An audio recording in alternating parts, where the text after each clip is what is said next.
Hi hello darlings, ನೀವೇನಾದ್ರು weekend outing plan ಮಾಡ್ತಾ ಇದ್ದೀರಾ? ಹಾಗಿದ್ರೆ ಈ ರೀಲ್ನ ಈಗಲೇ ಸೇವ್ ಮಾಡ್ಕೊಳ್ಳಿ. ಈ ಜಾಗ ಆಲ್ಮೋಸ್ಟ್ ಆಲ್ ನಮ್ಮ ಬ್ಯಾಂಗ್ಳೂರವ್ರಿಗೆ ಯಾರಿಗೂ ಗೊತ್ತಿಲ್ಲ. ಈ ಜಾಗ ಲೊಕೇಟ್ ಆಗಿರೋದು ಬ್ಯಾಂಗ್ಳೂರಿಂದ ಜಸ್ಟ್ 60 ಕಿಲೋಮೀಟರ್ಸ್.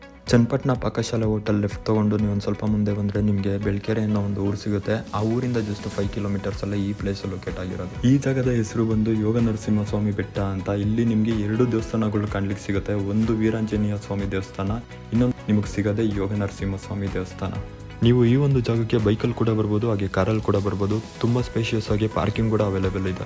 ನೀವು ಕೆಳಗಡೆಯಿಂದ ಬೆಟ್ಟ ಹತ್ಕೊಂಡು ಬಂದಾದ್ಮೇಲೆ ಒಂದು ಒಳ್ಳೆ ಸನ್ರೈಸ್ ವ್ಯೂ ಪಾಯಿಂಟ್ ಜೊತೆ ನಿಮಗೆ ಯೋಗ ನರಸಿಂಹಸ್ವಾಮಿ ದೇವಸ್ಥಾನ ಕೂಡ ಕಾಣ್ಲಿಕ್ಕೆ ಸಿಗುತ್ತೆ. ನಿಮಗೆ ಇಲ್ಲಿ 2 ವ್ಯೂ ಪಾಯಿಂಟ್ ಸಿಗುತ್ತೆ, ಒಂದು ಪಾರ್ಕಿಂಗ್ ಹತ್ರ, ಇನ್ನೊಂದು ದೇವಸ್ಥಾನದ ಮುಂಭಾಗ. ಹಾಗೆ ನೀವು ಇಲ್ಲಿ ನೋಡ್ತಾ ಇರ್ಬೋದು, ದೇವಸ್ಥಾನ ತುಂಬಾ ಅಚ್ಚುಕಟ್ಟಾಗಿ ತುಂಬಾನೇ ಚೆನ್ನಾಗಿದೆ. ಇಲ್ಲಿ ಯಾವುದೇ ತರ ಕ್ಯೂ ಮತ್ತೆ ರಶ್ ಕೂಡ ಇರಲ್ಲ. ನೀವು ನೆಮ್ಮದಿಯಾಗಿ ನರಸಿಂಹಸ್ವಾಮಿಯ ದರ್ಶನ ಕೂಡ ಮಾಡ್ಬೋದು.